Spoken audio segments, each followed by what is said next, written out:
On va se poser une question polémique. Faut-il indexer la rémunération variable des patrons, des patronnes, des dirigeants, des dirigeantes sur les critères RSE? Et notre expert pour répondre à ces questions, c'est Jean de Calbiac. Bonjour Jean. Bonjour Lorraine. Merci d'être avec nous. Vous êtes avocat associé chez Avanti. Alors, en 30 secondes, oui ou non, faut-il indexer les rémunérations variables des patrons sur des critères RSE, selon vous?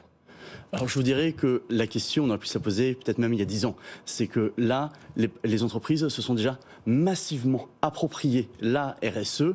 Et là, il y a eu un rapport qui est sorti du Haut Comité de gouvernance d'entreprise qui indiquait que plus de 98 ou 99% des entreprises soumettaient le versement de la rémunération variable ou d'actions gratuites à des critères RSE. Impossible de parler de ce sujet sur notre antenne sans solliciter notre consoeur Cyrielle Ariel. Écoutez ce qu'elle a à dire sur ce sujet.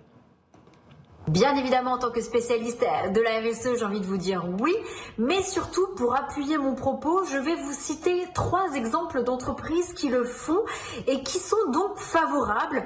Par exemple, c'est le cas avec Camif et notamment son président qui est favorable à ce que l'ensemble justement de ses collaborateurs et pas uniquement les patrons aient une partie de leur rémunération liée à des critères RSE et surtout ils le revendiquent. Ils sont en plus société à mission, donc pour eux c'est une évidence. Ils peuvent avoir jusqu'à 50 € par mois avec un super bonus de 600 €. Ils disent effectivement que cela les motive en interne et que le fait que la prime soit la même pour tous, c'est quelque chose qui les fidélise. Si on parle du groupe Bell, Cécile Belliot, l'actuelle directrice générale, dit qu'effectivement c'est la seule façon selon elle de vraiment faire bouger le système et ce déjà depuis 7-8 ans au sein du groupe Bell. Elle mentionne d'ailleurs que la trajectoire carbone est à la fois dans les bonus annuels de tout, effectivement, de leur dirigeants et cadres, mais aussi dans les long-term incentives des bonus. Et puis, concernant le groupe Rocher, on le rappelle, société à mission, Brice Rocher dit que c'est l'une d'ailleurs des recommandations du rapport d'impact qu'il a remis à Olivia Grégoire et Bruno Le Maire il y a quelques mois, conditionner une fraction de la rémunération variable des salariés et dirigeants d'entreprise à des critères extra-financiers, objectif en lien donc avec la raison d'être. Et il mentionne également que c'est une recommandation qu'ils appliquent au sein du groupe Rocher. Voilà, ces critères RSE, la seule manière de faire bouger les choses. Est-ce que ça a le même sens dans toutes les entreprises, Jean ? Non, évidemment, puisqu'il y a des entreprises pour lesquelles il y a de forts objectifs de changement et de transformation. RSE, qu'est-ce que c'est ? C'est responsabilité sociale des entreprises. Et je vais même être un peu provocateur. Quand on subordonne un bonus, des actions, à des critères RSE, c'est pour apprécier une performance.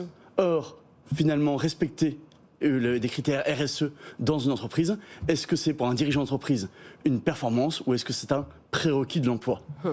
Est-ce que pour autant, les entreprises parlent de RSE à leurs actionnaires dans les assemblées générales et de quelle façon ?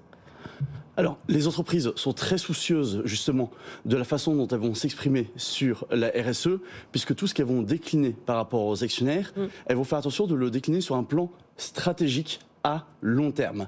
Et c'est parfois la difficulté d'en parler tous les ans lors d'une assemblée générale, c'est que vous fixez des objectifs parfois à 2025 ou à 2030. Et donc, vous n'êtes que sur finalement le milieu du chemin. Vous n'êtes pas à la fin de la trajectoire qui a été fixée. Alors, on a posé cette question aussi sur LinkedIn. Vous avez été très nombreux et nombreuses à réagir. Je vous donne le commentaire de Karine qui nous dit « Non mais sérieusement, vous pensez qu'un patron, c'est pas déjà assez multitâche ? Dans un système économique viable, on mesure la performance d'un chef ou d'une chef à garder la pérennité de l'entreprise. Il faut arrêter de tout voir à travers une grille écologique et environnementale. » Jean, qu'est-ce qu'on peut répondre sans faire du greenwashing, mais sans être non plus trop conciliant à Karine ? C'est que, avant tout, ce que je réponds à Karine, c'est que ce sont les actionnaires qui décident. Et la volonté des actionnaires, notamment dans les sociétés cotées, c'est justement qu'il y ait l'introduction de ces critères RSE.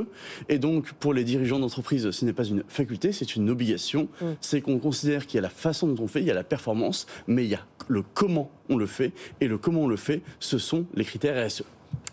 À l'inverse, il y a Mathieu qui dit que la RSE doit carrément devenir le business model. On va vers ça, peut-être ?